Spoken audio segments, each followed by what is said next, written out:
En nombre del Centro de Estudios Públicos, la Escuela de Gobierno de la Pontificia Universidad Católica de Chile, la Cámara Chilena de la Construcción y Pauta, les doy una cordial bienvenida a este quinto encuentro de un ciclo de 8 seminarios, en los que estamos abordando los aspectos económicos de la Constitución, alternativas y propuestas para Chile. Hoy trataremos el tema Derechos Sociales.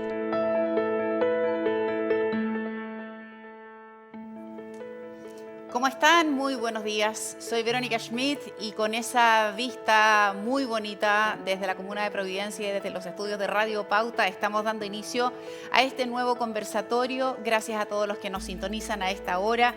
Gracias también al CEP y a la Universidad Católica por esta instancia de conversación a puertas de un proceso que para Chile no solo es histórico, sino que también muy relevante como va a ser la conformación de una nueva Constitución. En la presentación ustedes ya lo veían, hoy día vamos a hablar sobre la Constitución y los derechos económicos y sociales. Y para ello vamos a darle la bienvenida a las autoras de este capítulo, de este trabajo que, como lo comentamos durante todos los conversatorios, está conformado por distintos profesionales, académicos, personalidades de distintos ámbitos. Y este capítulo fue escrito por la doctora en filosofía e investigadora del CEP, Silvia Eizaguirre, y también por Claudia Sangüesa, economista y directora del Centro de Economía y Políticas Sociales de la Universidad Mayor, a quienes les agradecemos mucho la participación. Ellas están por vía telemática. Saludo primero a Silvia. ¿Cómo estás? Gracias por estar compartiendo con nosotros esta mañana.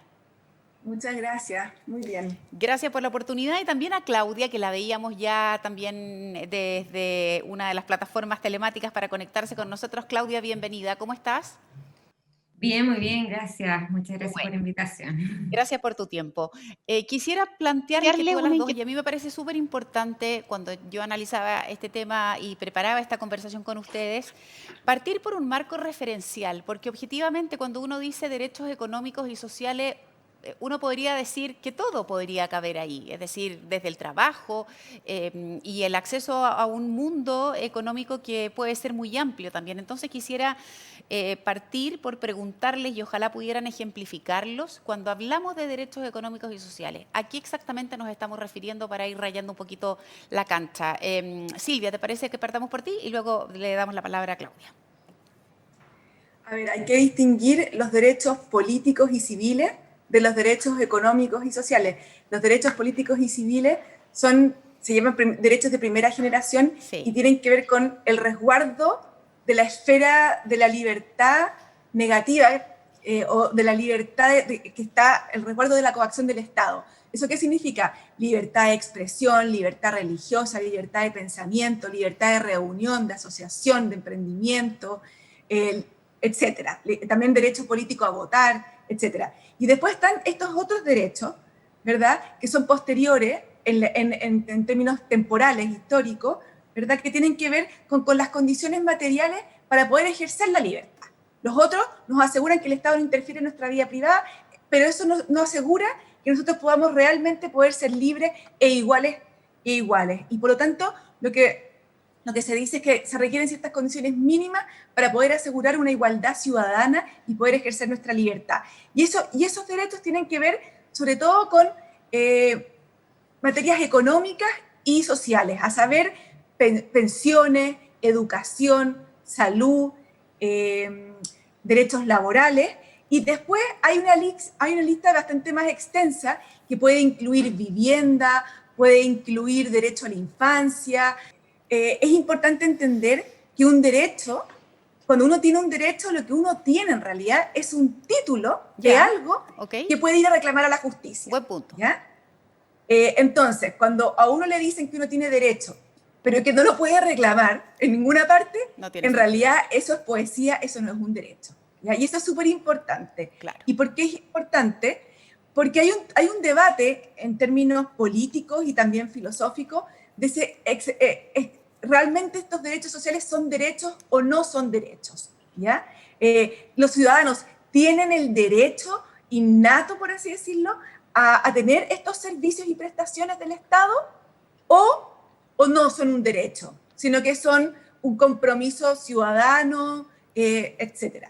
Eso es una parte del debate. Ya. Y la segunda parte, ¿qué es lo que dice nuestra Constitución respecto de estos derechos? Nuestra Constitución establece en su artículo 19 derechos sociales y económicos. Establece y los no menciona como derechos, le da el título de derecho y establece entonces ahí el derecho al acceso a la educación financiada por el Estado, ¿verdad? Y esta educación tiene que ser gratuita, a la educación obligatoria, establece el derecho a la salud, ¿verdad? Establece los derechos a la seguridad social, establece también la libertad de educación como un derecho, establece derechos laborales, ¿verdad? Sin embargo, la Constitución no le da garantías, no le da igual garantías a estos derechos.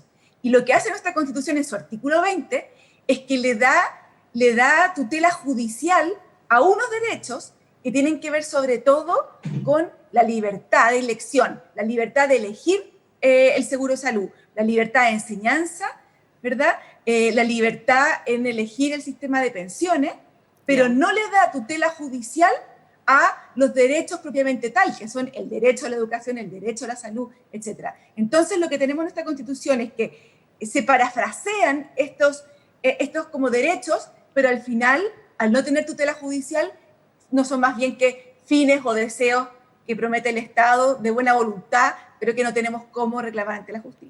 Ya, yo tenía un matiz con respecto a lo que decía Silvia, de hecho lo conversamos durante, cuando escribimos este capítulo, digamos, y tiene que ver con cómo yo veo la trayectoria también más histórica. Entiendo su punto, que es muy jurídico, ¿cierto? Si no lo puedes reclamar, entonces no es un derecho. Claro. Pero históricamente, y cuando uno mira como la evidencia empírica, y eso es lo que nosotros también hacemos en el capítulo, que es muy interesante, que es como nosotros revisamos las constituciones de otros países, ¿cierto? La historia que han tenido, uno puede observar que hay países, ¿cierto?, donde no está así como un reclamo, sin embargo, como están expresados en la Constitución, por ejemplo, lo que se llama el preámbulo. Por ejemplo, en el caso de Alemania, este es un Estado social de derecho, por ejemplo. Y no hay más, y puede no haber quizás más abajo. Francia también. Los tienen en preámbulo y lo que ha ayudado a tenerlos en el preámbulo y hacer esa declaración es que finalmente el Poder Legislativo tiene que legislar de alguna manera en función de ese preámbulo. Y las Cortes han de alguna manera influenciado para que esas legislaciones estén de acuerdo a lo que establecen los preámbulos de la Constitución. De acuerdo. Entonces, hay como distintas formulaciones, no es como blanco-negro, sino que hay como constituciones que tienen el preámbulo, ¿cierto?, declarado, hay constituciones que han, por ejemplo, adoptado el Pacto Económico Internacional de Derechos Económicos, Sociales y Culturales, hay otros que tienen derechos como reclamables, ¿cierto?, ante la justicia en algunas áreas, pero no en otras. O sea, Claudia, perdona si entendí bien, para hacer el punto, que en el fondo la idea que tú sostienes es que pueda la Constitución establecer una suerte de piso y que a partir de ese piso sea el Poder Legislativo o las Cortes aquellos que vayan delineando el camino, pero la ruta macro está establecida en la Constitución. ¿Es un poco eso? Exacto. Puesto en perfecto? A mí, por ejemplo, personalmente, como me gustaría eso, que hubiera un preámbulo, un acuerdo, obviamente del 2/3 de la constituyente, donde se acuerde ir hacia en cierto camino. Perfecto. Y de ahí ir lográndolo. Y en ese sentido, entonces, ¿por qué puede ser bueno o no, de acuerdo a la mirada de cada uno de ustedes, constitucionalizar este tipo de derechos? Ya que estás ahí en la imagen, Claudia, partamos contigo para luego ir donde Silvia. ¿Por qué es bueno no constitucionalizar los derechos sociales y económicos, en tu mirada? Yo creo que las constituciones, esa es otra de las cosas que nosotros encontramos en la literatura, ¿cierto? Eso ha cambiado también en el tiempo, ¿sí? En la medida en que se firmaron acuerdos internacionales a mediados del siglo pasado, ¿cierto? La historia, cuando uno mira las historias constitucionales hacia atrás, lo que ha pasado es que en los años las constituciones han ido incluyendo derechos, gradualmente, ¿cierto? Entonces algo también que está como pasando, se están incluyendo derechos en las constituciones. Es una forma, ¿cierto? Como la Constitución básicamente te establece un poco las normas del juego, ¿cierto? Es una forma de ir avanzando y declarando, ¿cierto? Que vamos avanzando hacia allá. La Constitución no son las leyes tampoco. Entonces, pero hay trade-off igual, yo encuentro. Por ejemplo, hay un constitucionalista bien importante, Roberto Gargarella, que se llama, que ha estudiado, por ejemplo, esto en América Latina, y lo que ha pasado en América Latina, por ejemplo, es que se ha avanzado mucho en constitucionalizar derechos, pero no se ha avanzado mucho en la distribución del poder político, y al final las declaraciones quedan un poco vacías. Entonces, básicamente, hay que, o sea, diría yo, es bueno que estén en la Constitución si es que esos derechos realmente se pueden cumplir, las leyes les pueden dar contenido, ¿cierto? Sí, o reflejan, básicamente, también es cierto, y eso también lo observamos cuando hicimos el trabajo, que esos finalmente reflejan ciertos nuevos acuerdos sociales después de un trauma político-social. Por ejemplo, Sudáfrica. Sudáfrica estableció muchos derechos porque, bueno, están saliendo la apartheid. Y yo creo que hoy día en Chile, básicamente, también creo que es bueno que estén porque hay una demanda de derechos sociales hace tiempo que la ciudadanía encuentra incumplida. Sí. Y Silvia, tu mirada respecto de eso, de constitucionalizar o no, lo bueno o lo malo de hacer ese proceso en términos de derechos económicos y sociales, ¿qué opinión tienes tú? Mira, uno puede hacer un ejercicio académico, teórico, de ver los beneficios y los en contra, las desventajas de constitucionalizar los derechos sociales, y de hecho con Claudia lo hicimos en el libro y aparece, y por supuesto que hay beneficios, pero también hay desventajas. Por ejemplo, una de las desventajas que tiene constitucionalizar los derechos y darles garantía y poder judicializarlo es que, por ejemplo, le empiezas a dar atribuciones a los jueces y empiezan los jueces a decidir sobre el erario público, sobre cómo se gasta la plata del Estado, ¿verdad? ¿Y qué pasa con eso? Que resulta que los jueces solamente pueden juzgar caso a caso y pueden decidir caso a caso a quién le dan tal prestación, pero no pueden cambiar la legislación, y eso hace que la distribución de los bienes sea mucho más inequitativa. Además, en vez de la ciudadanía, a través del voto y de la deliberación democrática, decidir cómo gastamos nuestros escasos recursos, le estamos entregando ese poder a los jueces, ¿verdad? Que no tienen responsabilidad política. Se puede debilitar, como decía Claudia, también la propia Constitución, porque cuando tú pones muchos derechos sociales con judiciabilidad, pero no tienes los recursos para poder satisfacer esos derechos, queda entonces la Constitución como buenas intenciones, pero que no se cumple, y eso debilita la confianza. Eso es un punto súper importante, Claudia, perdón, Silvia, que quiero pedir que profundices, porque al final, ¿cómo podrían garantizarse esos derechos que realmente sean cumplidos? Y como dices tú, una mera promesa, si tenemos siempre no solo el problema de que los recursos para el Estado no solo son escasos, sino que además son finitos, más aún en un país cuya realidad es la de Chile y no la de un país del primer mundo. Entonces, ¿cómo se resuelve esa ecuación? Silvia. Para mí. Oh, Claudia. A ver, cuando nosotros hicimos el capítulo estuvimos revisando también, por ejemplo, las recomendaciones de Naciones Unidas por el Pacto de Derechos Económicos, Sociales y Culturales, y ahí establecen, y de hecho yo lo escribimos en el libro y lo puse en mi propuesta, de hecho, al final, que era que estos derechos, en el fondo la recomendación es que se tienen que cumplir de manera gradual y progresiva, en un sentido de que cada vez se avance, o sea, se avance positivamente en el cumplimiento de esos derechos, y eso, y gradualmente, digamos, para que no haya esta suerte como de promesa vacía. Porque es cierto lo que dice Silvia, que después si se vuelven promesas vacías, igual se convierte en un conflicto social. Sí. Y lo otro, que yo también lo puse en la propuesta, que era como una pequeña frase, ¿cierto?, en la Constitución, que habla sobre también el tema de hacerlo sostenible financieramente, y eso significa como el título de ese artículo sería como con responsabilidad fiscal, Sí, porque el sí. Estado en el fondo también por una cuestión de justicia intergeneracional, ¿cierto? Porque podemos querer hoy día satisfacer muchas cosas, pero resulta que se Es lo verdad, dudamos al nunca los Estado recursos van a ser suficientes. Sí, Silvia.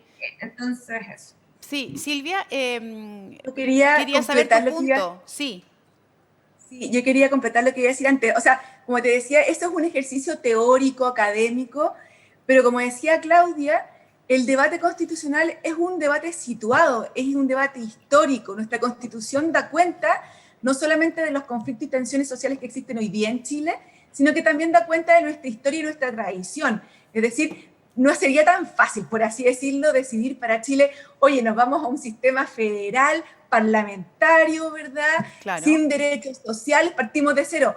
No, tenemos toda una historia, una trayectoria y tenemos los conflictos que tenemos. Entonces yo creo que es imposible que no estén concebidos los derechos sociales en la Constitución. El tema es cómo están concebidos esos derechos sociales en la Constitución, resguardando, ¿verdad? Por una parte el equilibrio fiscal que mencionaba Claudia, y también que puedan ser cumplibles, ¿verdad? Y no entregándole esta potestad tanto a los jueces, sino que dejándolo más bien a la democracia, porque hay que acordarse que todo lo que pongamos en la Constitución es lo que le quitamos al juego democrático político, ¿verdad? Que decide las mayorías simples. Y respecto de la progresividad que mencionaba Claudia, yo ahí no estoy de acuerdo, porque creo que es ponerle una camisa de fuerza a la política. Y te pongo un caso súper puntual. A ver, En pensiones, a nivel mundial, lo que se está discutiendo es que como ha aumentado enormemente la esperanza de vida, ¿verdad? sí, Hoy día las pensiones, si jubilamos a los 65 años, que es como un no poco dan. el margen, que es como lo que sucede a nivel internacional, no están alcanzando. Entonces los distintos países de Europa, por ejemplo, y también se está discutiendo en Chile y en otros países latinoamericanos, aumentar la edad de jubilación.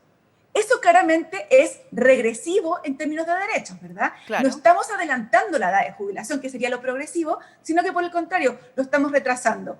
Si estuviera la progresividad en la Constitución, esto no se podría hacer. O habría que cambiarlo, o habría que hacer una excepción a nivel constitucional.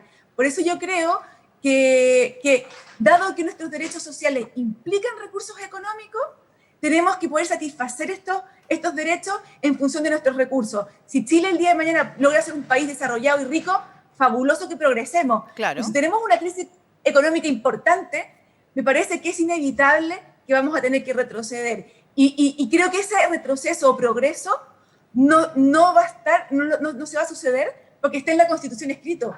Es un tema fáctico. Los recursos son lo que permiten financiar los derechos sociales. Pero sí creo que es importante que esté como una finalidad del Estado, sí creo que tienen que estar como derechos judicializados, o sea, con garantías judiciales, pero que esas garantías judiciales remitan a las leyes y a la administración y no a la Constitución, para darle más poder al Parlamento en estas decisiones. Sí.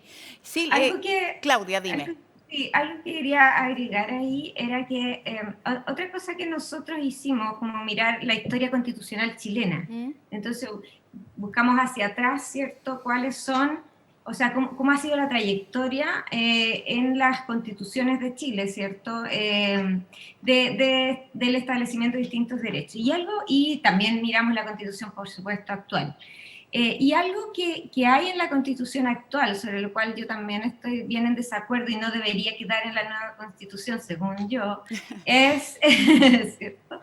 Veremos qué pasa, es, por ejemplo, esta idea que hay en varios aspectos en la Constitución actual, que es como que el Estado, la idea del Estado subsidiario, digamos, por ejemplo, en salud, ¿cierto?, se establece que el Estado puede cobrar cotizaciones obligatorias para la salud.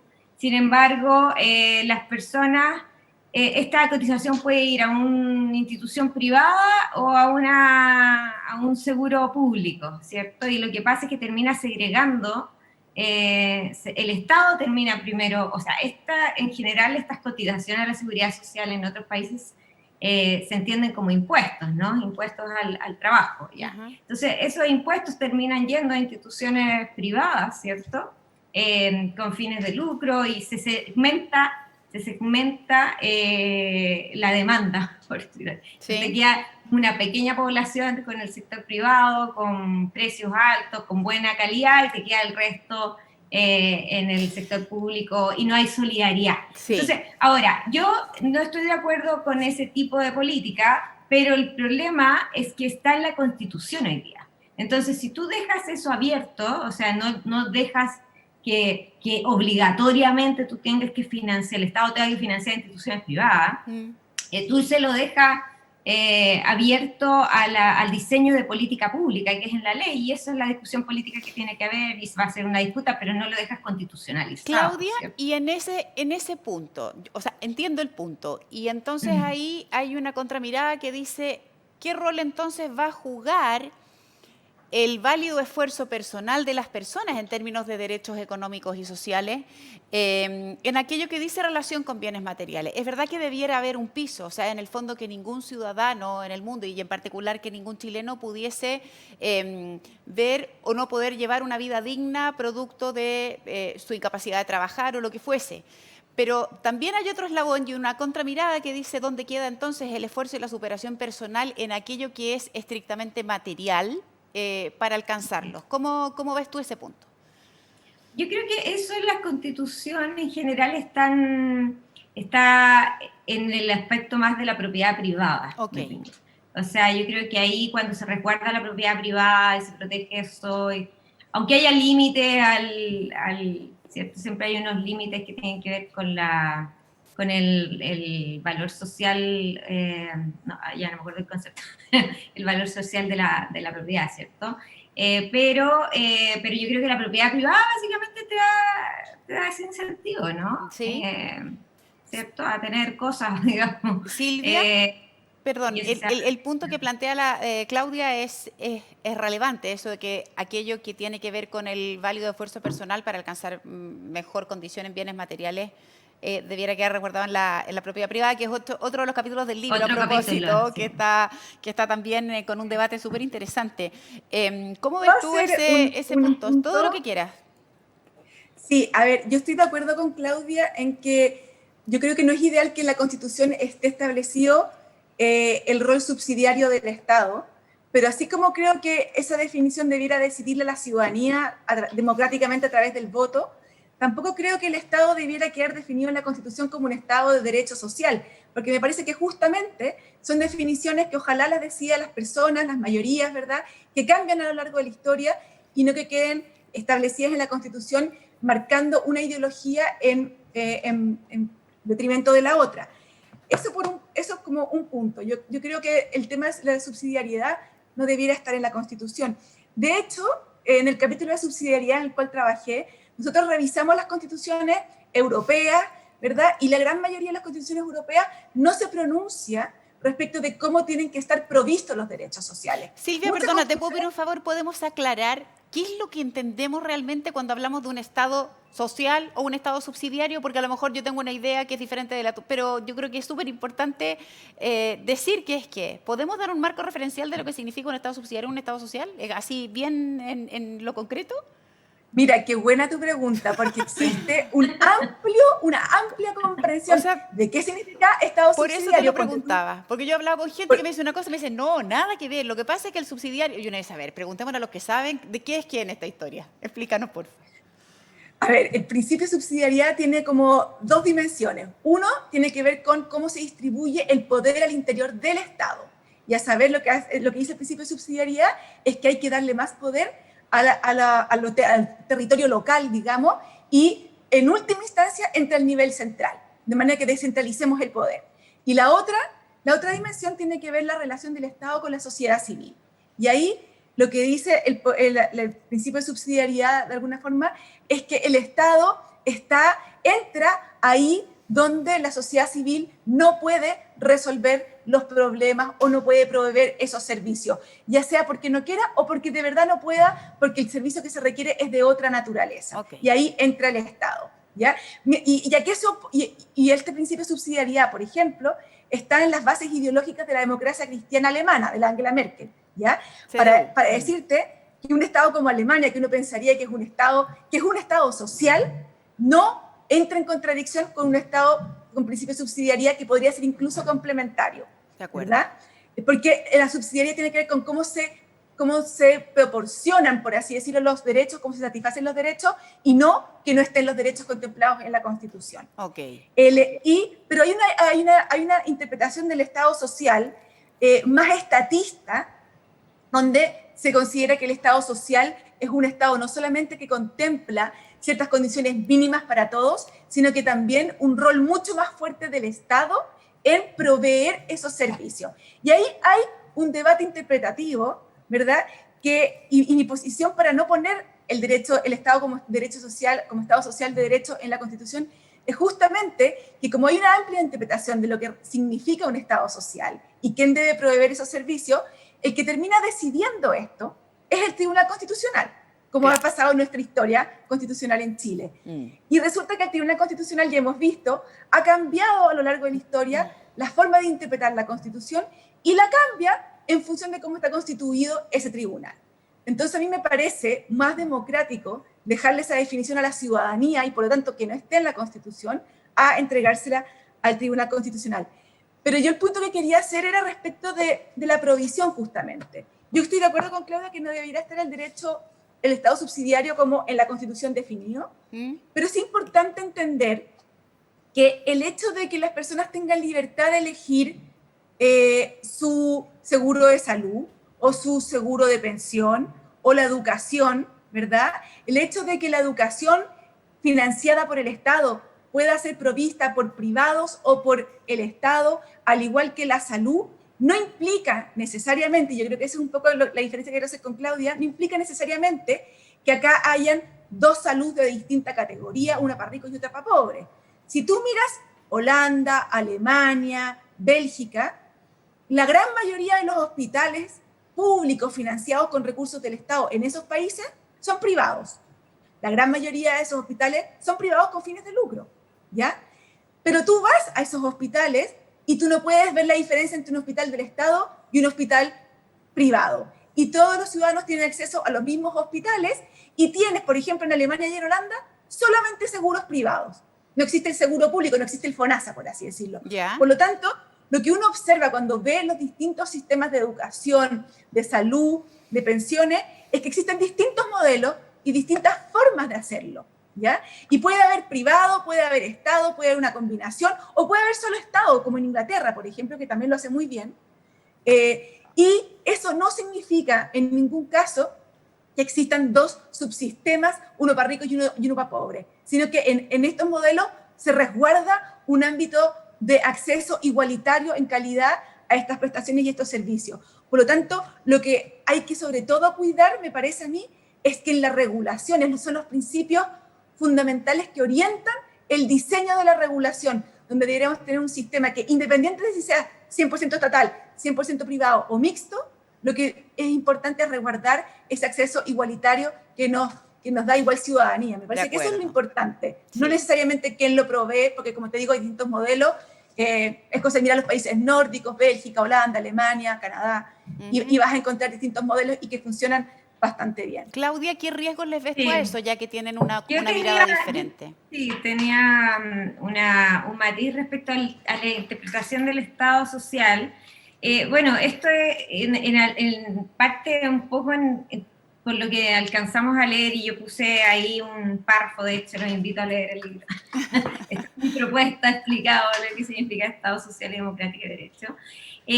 Revisamos algunos artículos, de hecho, y la jurisprudencia alemana y tiene una historia interesante ahí. Yo creo que son como los que más han tenido efecto, este preámbulo, ¿cierto?, en las leyes, y en el fondo, claro, le da una interpretación como al Estado, como de avance en términos de justicia social. Y como decía Silvia, y es algo que yo encuentro positivo, yo tengo ahí una sensación de que en la medida que las sociedades también avanzan, las instituciones van recogiendo esos avances, ¿cierto? Y por lo tanto las decisiones puedan ir cambiando. O sea, yo ahí no veo una contradicción, digamos, que las leyes, ¿cierto?, puedan ir básicamente cambiando en función de qué va significando ese Estado social. Yo lo veo un poco menos estricto, básicamente. Lo veo más bien como un punto a llegar, y probablemente va a ser un punto distinto hoy día que en 10 años más y que en 20 años más, ¿cierto?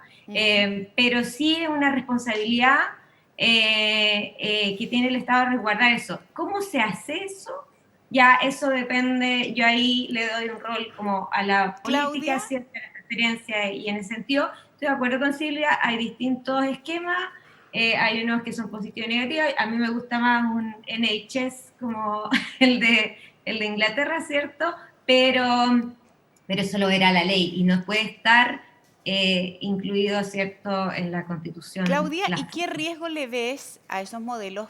Primero porque hablamos de países cuya realidad económica, incluso hasta de su sociedad en términos también de la propia cultura que tienen para enfrentarse a esos temas, es muy distinta de la chilena, un primer punto. Pero segundo, y voy a ponerle un pelo en la sopa para incentivar un poco la reflexión y el debate, con la inmigración, porque uno también vio en algún momento como Alemania u otros países no dieron o veían que no estaban dando abasto ni siquiera, por ejemplo, para resolver esos propios derechos que sus propios ciudadanos tenían, porque aquellos estados que configuraban lo que se llamó en algún momento también, claro, el estado de bienestar o todo aquello a lo cual las personas tenían un derecho garantizado y asegurado, se dieron cuenta que en algún momento estaban haciendo agua porque no podían para todos, dada además, como dijo Silvia en algún minuto, las realidades económicas y los vaivenes son tan posibles que hacerlo para todos así puede también generar un riesgo. Entonces, desde el punto de vista de la inmigración y de cómo países que todavía están incluso por debajo de nosotros respecto de derechos, puedan ver esto como la oportunidad para que al final el sistema termine no dando abasto. ¿Cómo ves tú esa mirada, Claudia? Sí, yo diría que por lo menos lo que nosotros revisamos, no sé, también, por ejemplo, estuvimos mirando las constituciones de los países nórdicos, ¿cierto? Muchas de ellas ni siquiera tienen estos derechos así constitucionalizados, ¿cierto?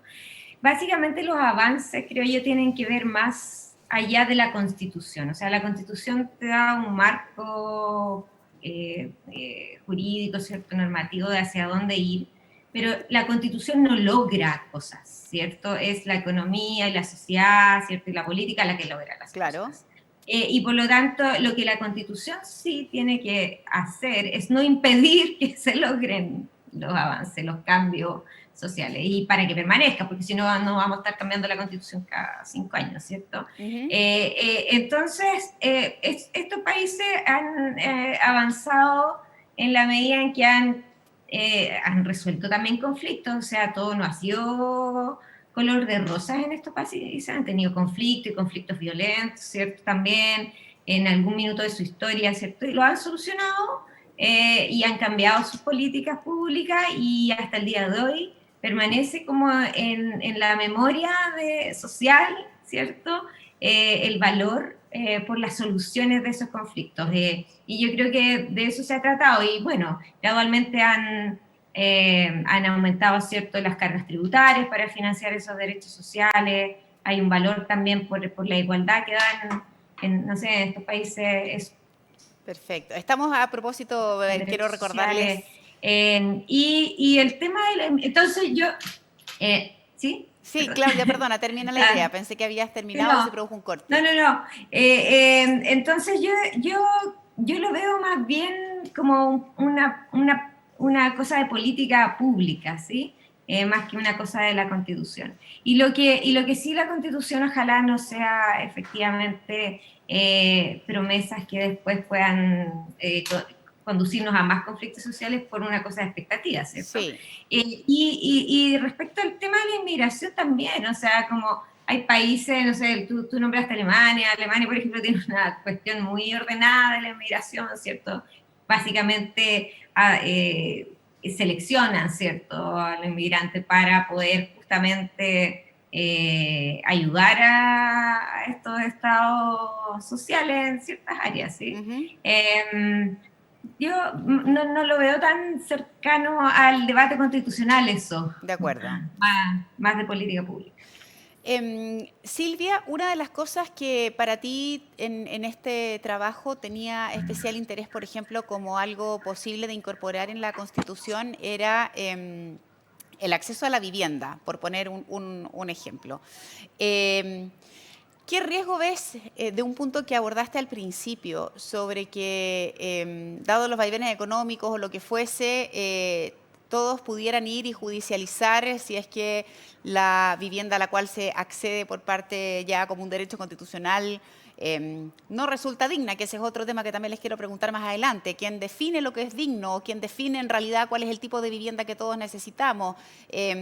¿Cómo ves tú eso en que no se escape de las manos, que un derecho que esté asegurado en la Constitución no se vea manoseado, si me permiten el término?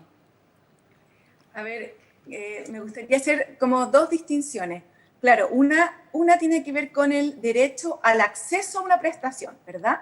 Yo tengo acceso a una prestación de educación, yo tengo acceso a una prestación de salud, yo tengo acceso a una vivienda. Y la otra tiene que ver con la calidad de esa prestación.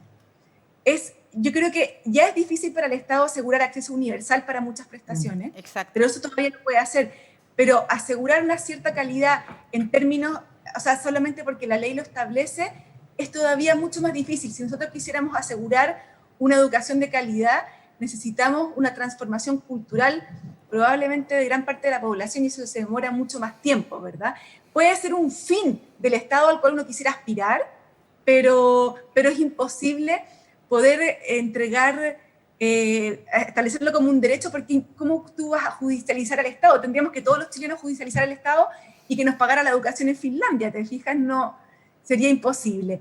Eso por una parte, pero respecto de la vivienda, ahí teníamos un punto de diferencia con Claudia, por lo siguiente: yo entiendo los derechos sociales como derechos universales, y eso significa que todas las personas tienen acceso a esos derechos. Entonces, por ejemplo, el acceso a la educación gratuita. Todas las personas en Chile, independiente de los recursos que tengan, tienen acceso a la educación gratuita financiada por el Estado, ¿ya? En la educación obligatoria, que va desde prekinder hoy día hasta, bueno, kinder es obligatorio, hasta cuarto medio, ¿verdad? Después, en salud, todos los chilenos, independiente de sus recursos, tienen acceso a prestaciones de salud que financia el Estado. Y podemos todos estar en FONASA. Creo que el presidente Piñera está en FONASA, si no me equivoco. Y podemos atendernos en los hospitales públicos.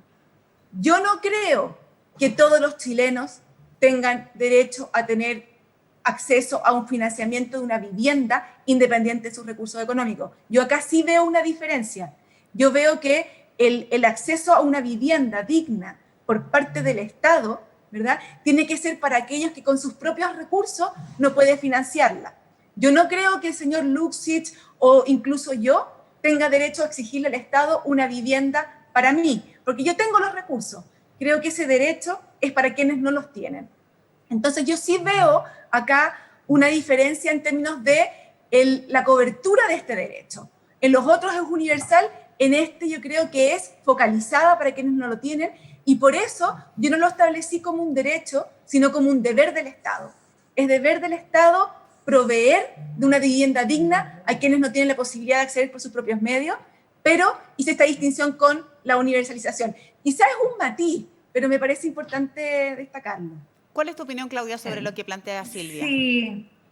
Sí, yo tengo una opinión distinta, a pesar de que en muchos ámbitos creo que los derechos, más que son universales, para mí es importante que estemos todos en el mismo barco, por decirlo de alguna forma. Entonces, por ejemplo, el mismo tema de salud que yo decía, que hay un seguro universal, ¿cierto? Que todos contribuyamos en la medida que nosotros tengamos las capacidades, ¿cierto? Y tengamos derecho a acceder a la salud cuando la necesitemos, ¿cierto? Y eso para mí es una seguridad social, básicamente.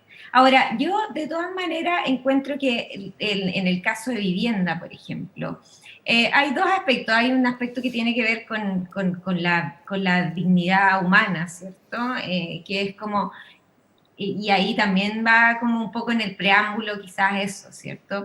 Que en el fondo también la sociedad y la Constitución, ¿cierto?, establezca el derecho de todas las personas a tener una vida digna, y parte de esa dignidad es tener un lugar de donde vivir, ¿cierto? Ahora, ¿cómo se diseña eso? Yo, de nuevo, no lo dejaría en la ley. Si, no sé, si un día de mañana existe algo así como un único proveedor de casas, lo cual hoy día no hay en ninguna parte del mundo, ¿cierto?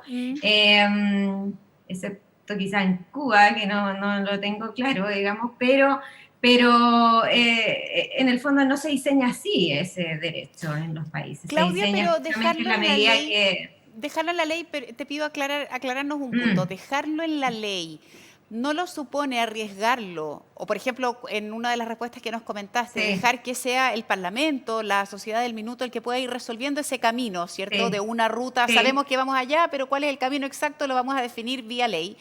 ¿Eso no lo deja supeditado a lo que ocurra a los momentos políticos específicos o que hemos visto en Chile lo que ha pasado incluso hasta con el retiro del 10%? Es decir, que una contingencia a veces te determine un camino de si yo doblo a la izquierda o a la derecha, dependiendo si está lloviendo, cuál es el camino que está menos inundado, por ponerlo en alguna medida. Sí. Pero eso puede hacerte perder el foco de la ruta final o el destino final al que vamos. Entonces, ¿no ves un riesgo de que eso esté muy supeditado al momento político en particular de un país? La verdad es que no, esto lo pensé yo hace muchos años cuando estábamos discutiendo otros cambios, digamos. ¿Y a qué llegaste? Decían, yo llegué a la conclusión de que básicamente las políticas públicas, en la medida que son valoradas por la población, no, y entonces son también valoradas no solo porque sí, sino que son valoradas porque efectivamente les retribuyen a las personas bienestar, ¿cierto? Esas no cambian. El Servicio Nacional de Salud británico, por ejemplo, que está desde después de la Segunda Guerra Mundial hasta el día de hoy, ha pasado por millones de gobiernos. Hoy día hay un gobierno más de derecha, ¿cierto?, conservador en Inglaterra, y el NHS no cae porque la gente lo valora demasiado transversalmente, ¿cierto? Lo mismo pasa en Finlandia con el sistema de educación, o sea, nadie va a tocar ese sistema, al contrario, o sea, nadie lo va a tocar para mal, ¿cierto? Nadie va a querer reformar o establecer alguna modificación, y si se establece, se evalúa y en el fondo también hay cambios. En el caso de Suecia, por ejemplo, hace algunos años pusieron algunas ideas más liberales, ¿cierto? Y a los 2 años estaban evaluando que había sido una mala idea, digamos. Entonces, yo ahí tengo quizás una cuestión más flexible respecto al valor que tiene también la discusión política y la sociedad en ir cambiando sus propias políticas. O sea, yo creo que hay que dar ese espacio, porque justamente lo que nos dio una lección que hay que aprender del tema constitucional de estos años es que una constitución demasiado inflexible termina por impidiendo ciertos cambios sociales que son demandados, que no se pueden hacer, y entonces ni siquiera se pueden probar, entonces ni siquiera se puede saber si son buenos o malos. ¿Sí? Sí. Entonces ahí yo tengo esa opinión. Yo creo que la Constitución no debería ser inflexible. En ese sentido, o sea, claro, no hacerlo tan rígido, sino que tenga algún grado de movimiento. Sí, entiendo tu punto. Silvia, ¿quisieras aportar sobre eso en particular? Sí, yo también estoy de acuerdo con Claudia. Yo no le tengo miedo a la democracia, y es importante entender que entre más grande la Constitución y más contenido le pongamos a la Constitución, más restringe el debate político, porque todo lo que está en la Constitución requiere a veces 2/3, ¿verdad? O 4/7 o 3/5 para cambiarlo, mientras que lo que uno desearía es que las leyes sean las mayorías del Parlamento y la democracia la que vaya decidiendo el rumbo del país. Entonces, claro, hay ámbitos que son claves resguardar, ¿verdad? Derechos fundamentales para las minorías, o sea, los derechos fundamentales, derechos políticos, la libertad de prensa, libertad de expresión, libertad económica, el diseño político que no se puede cambiar todos los días, no podemos pasar de un presidencialismo a un parlamentarismo cada 4 años, ¿te fijas? Por supuesto. Pero ojalá también que estén los derechos sociales, pero cómo se van implementando y cómo se van materializando, que se lo dejemos a la política. Y también algo que yo aprendí es que se suele decir que los países nórdicos, que son los que tienen uno de los estándares más altos en términos de bienestar social, no tienen los derechos en su constitución. Y se suele decir que los países latinoamericanos, que son los más pobres, los más desiguales, estamos llenos de derechos sociales y constitucionalizables y judicializables, ¿verdad? Y que por lo tanto la evidencia empírica diría más bien que no sirve. Pero yo creo que precisamente de alguna forma es al revés. ¿Qué sentido tiene para los nórdicos, me pregunto yo, poner derechos sociales en la Constitución si ya los tengo garantizados, ¿verdad? Mientras que nosotros hoy día tenemos un dilema en nuestro país, tenemos un conflicto social y la Constitución es el marco que define las reglas del juego de cómo vamos a convivir unos con otros, cuáles van a ser nuestros principios de convivencia. Y en ese marco me parece a mí importante reconocer estas diferencias políticas, estos desafíos que tenemos y cómo podemos, en la Constitución, que no solamente es una carta fundamental que rige el Estado, sino que también es una carta de aspiraciones de vida comunitaria. Y en ese sentido yo creo que es fundamental que estén los derechos sociales y, como te decía, la pregunta es, bueno, ¿cómo ponemos los derechos sociales sin socavar la democracia y, por otra parte, resguardando el equilibrio fiscal? Para mí son las dos preocupaciones más importantes. Tremendo desafío. Les quiero recordar que estamos en el 5º ciclo de conversaciones aquí en el estudio de Radio Pauta, en este trabajo además en conjunto con el Centro de Estudios Públicos, hablando de los derechos económicos y sociales en el contexto del debate constitucional con Silvia Izaguirre y Claudia Sangüesa. ¿Es correcto pensar, o es una locura, decir que consagrar constitucionalmente los derechos económicos y sociales pueden garantizar la paz social y que eso en una posibilidad podría, por ejemplo, evitar futuros estallidos sociales como el que tuvimos en octubre, podría evitar las desigualdades? ¿Es correcto pensar en esa línea o no? ¿Qué piensas, Claudia? Yo creo que, bueno, lo dijo Silvia de alguna manera. Nosotros cuando miramos como cómo está tratado este ámbito a nivel internacional, efectivamente uno ve que en muchos países el establecimiento de estos derechos en las constituciones responden a contingencias, ¿cierto?, históricos, sociales y responden también a por ejemplo, no sé, en el caso de Sudáfrica, establecer el aseguramiento de que ciertos grupos de la población iban a ser discriminados en el fondo. Y yo creo que sí establecer ese tipo de derechos en la Constitución son también un resultado, básicamente, de un proceso, ¿sí? Más que, y podrían efectivamente, como de alguna manera, abrir el camino hacia un menor conflicto social, una paz social, como quieras llamarlo. Uh-huh. Sin embargo, no son una condición, diría yo, como dicen los economistas, uh-huh. Es una condición necesaria, pero no suficiente. O sea, podría ser, pero si no hay contenido de eso en las leyes después, si el sistema político no logra hacerlo, básicamente, y no logra hacerlo bien, eso no, o sea, no es una condición suficiente, digamos, que estén ahí para evitar ese conflicto, ¿cierto? Y además que hay muchos otros determinantes, creo yo, no tiene que ver solamente con el tema constitucional. Por supuesto, sí. Entonces, diría yo que efectivamente son el resultado, que yo creo que si nosotros miramos la evidencia, deberíamos esperar que en Chile, en la Constitución, hayan estos derechos establecidos, porque van a ser el resultado, ¿cierto?, de un conflicto, ¿sí? Pero para que eso realmente se convierta en algo positivo en términos sociales, tenemos que ir mejorando también la dinámica política, el sistema político sobre todo, sí. Recuperando la confianza ahí, para ir transformando gradualmente las leyes, ¿no? Uh-huh. Y así la política. Perfecto. Sí, yo creo que si uno mira nuestra historia, nosotros en los primeros 5 años tuvimos como 3 constituciones distintas. Te digo, después de la independencia, pasamos de una constitución moralista, después al año siguiente a una liberal, después, 2 años después pasamos a una constitución federalista que nunca se implementó. O sea, los cambios constitucionales yo creo que no resuelven por sí solos, como decía Claudia, los conflictos sociales y los conflictos políticos. Creo que es una oportunidad que hay que usarla bien, porque si el cambio en la Constitución permite efectivamente una distinta distribución del poder fáctico y que las mayorías puedan expresarse en el Parlamento para darle una orientación distinta a las políticas públicas, ¿verdad? Y no están amaniatadas. Yo creo que eso puede ir comenzando a resolver ciertos conflictos sociales que tenemos. Pero si los cambios constitucionales no van a tener repercusión en distribución de poder fáctico, yo creo que va a haber sí un saludo a la bandera. Soy optimista en general y quiero pensar que es una oportunidad para que se produzcan estos cambios. Pero ese cambio constitucional yo creo que es importante el cambio constitucional, pero también son importantes las condiciones económicas.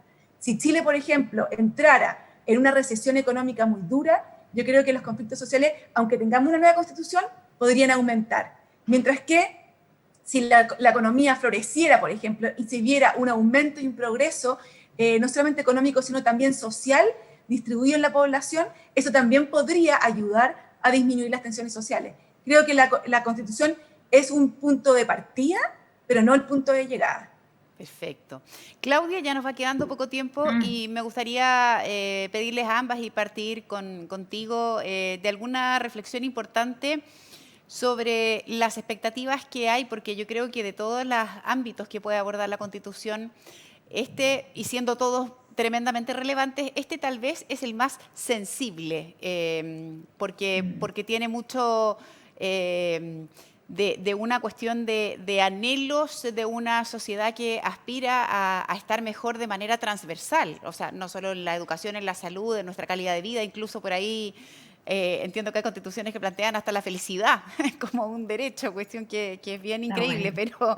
pero eso ya es mucho pedir. Quisiera pedirte algunas palabras al cierre respecto de cómo poder canalizar de buena manera una discusión responsable, sobre todo, y aterrizada, realista, sobre lo que puede ser una constitución en materia de derechos económicos y sociales. Sí, yo creo que esto es, de nuevo, no hay como soluciones mágicas, creo que va a ser un conjunto de buenos factores, ojalá. Entonces el proceso es muy importante, yo creo que ahora la elección de los constituyentes, ¿cierto? Que ojalá sea de la manera más democrática posible, que la gente sienta que realmente pueda estar eligiendo bien. Y yo creo que después en la discusión misma, creo que es súper importante que las personas que lleguen a esa convención constitucional, ¿cierto?, estén bien como informadas de todos estos debates. Yo creo que ahí hay una responsabilidad de quienes van a estar ahí, ¿cierto? Y yo creo que de alguna manera los candidatos y candidatas que uno escucha tienen eso en la mente, ¿cierto? Tienen asumida, ¿cierto?, una responsabilidad importante. Y yo diría que también hay una responsabilidad de todos quienes tienen poder comunicacional en Chile, ¿cierto?, de también ir informando a la población acerca de qué es realmente lo que podemos esperar de la Constitución. A mí me da la sensación, yo estaba en varios como conversatorios, talleres con gente de distintos ámbitos, ¿cierto? Y no hay tanto esta sensación de que la Constitución me va a resolver todos los problemas, sino que se ve también como un espacio también de lograr, más bien de abrir una puerta para ir cambiando las cosas más gradualmente en la medida que también, ¿cierto?, los partidos políticos, el sistema político mejore en su forma de hacer las cosas, incluya a la ciudadanía, creo, en la toma de decisiones. Yo creo que algo importante que hay que hacer, y eso también lo he reflexionado de alguna forma en el proceso, es alguna forma de incluir a la ciudadanía en esta conversación. Hay tecnología nueva, hay alguien que está probando, ¿cierto?, tecnología desarrollada incluso afuera, ¿cierto?, como para poder ir sistematizando esa conversación, porque que no se vaya a ver como algo así, como un satélite, sino que se vea parte también de una discusión más democrática, y es algo que creo que al incluir a la ciudadanía, ¿cierto?, en esas discusiones, también le da cierta legitimidad también al proceso y al resultado finalmente. De acuerdo. Yo creo que eso es algo que es importante hacer. Más que en el contenido mismo, ¿sí? Sí. Creo que el proceso es más importante que el resultado. Sí, se entiende. Silvia, ¿cuáles son tus palabras al cierre y con qué reflexión quisieras cerrar este conversatorio? A ver, tal vez dos aspectos. Uno, la importancia del diálogo. Las personas que escribimos este libro somos de tendencias políticas distintas, venimos de mundos distintos, pensamos distinto, y yo creo que fue muy enriquecedor para todos, por lo menos para mí, el poder dialogar con personas que piensan distintos, ver sus puntos de vista, y también ver que muchas veces en los fines a los que aspiramos, más o menos son bien parecidos. Muchas veces tenemos diferencias y matices en los instrumentos, podemos tener desconfianza en ciertas metodologías, pero creo que es súper valioso el poder dialogar, el dialogar con respeto, el escucharse y el saber y darse cuenta que no es muy distinto a dónde queremos llegar. Probablemente tenemos diferencias en el cómo, pero no son diferencias insalvables. Esa para mí fue como una de las lecciones de haber escrito este libro. Y la otra respecto de los derechos sociales, a mí sí me preocupa la defraudación que puede tener la población respecto de sus expectativas. Yo creo que es importante entender que los desafíos que tenemos como país y que cada vez son más globales, porque tenemos desafíos en términos de calentamiento global, tenemos un desafío sanitario a nivel global, ¿verdad?, con la pandemia. O sea, cada vez tenemos desafíos más grandes y la Constitución no los va a resolver todos. Yo creo que hay mucha gente que entiende eso, pero también yo me he encontrado con gente que cree que la Constitución va a ser la solución a sus problemas. Yo creo que es importante comunicar muy bien de que no, de que es un punto de partida, pero que ese recién es como el comienzo de la carrera. Después tenemos un tremendo desafío como país, donde lo que tiene que primar es el respeto de la democracia y que tiene que funcionar bien nuestras instituciones políticas. Sí, es ahí donde también se juega bastante la batalla. Yo creo que tenemos un desafío constitucional, pero también tenemos un desafío enorme en la arena política. Bien, es una tarea titánica la que se viene, pero súper desafiante y que también yo creo que pone a prueba no solo a los que van a participar de la elaboración de esa Constitución, como decían ustedes, sino que también a los ciudadanos respecto de quién elegimos para que estén en ese trabajo. Y ahí acojo de manera, y lo pongo en relevancia porque me parece importante también lo que dice Claudia sobre que la elección de las personas que van a participar es igual de relevante casi que a la presidencia o a cualquier otro cargo de responsabilidad pública. Así que muchas gracias a ambas, ha sido muy interesante, se me fue volando esta hora. Gracias a las dos por la disposición, por el respeto y el optimismo que también le han puesto a este debate. Que tengan un gran día, cuídense mucho, una buena semana para las dos. Muchísimas gracias. Gracias. Chao, chao. Nos vemos. Chao, chao. Bien, seguimos extendiendo la invitación a estos conversatorios porque el jueves habrá un nuevo ciclo de constitución y de debate aquí en los estudios de Pauta. Muchísimas gracias a todos, los dejo invitados a que sigan en nuestra sintonía, a que nos visiten en Pauta CL. Gracias nuevamente al Centro de Estudios Públicos y a la Universidad Católica por la oportunidad de abordar estos temas que por hoy no solo son necesarios, sino que también muy oportunos. Soy Verónica Schmidt, me despido y les deseo que tengan un excelente día. Hasta la próxima.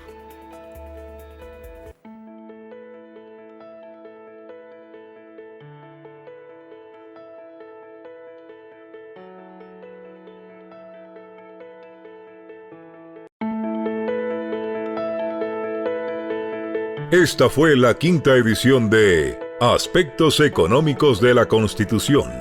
Alternativas y propuestas para Chile. Agradecemos sinceramente su presencia y los dejamos invitados a nuestro próximo encuentro el próximo jueves 21 de enero a las 9 de la mañana.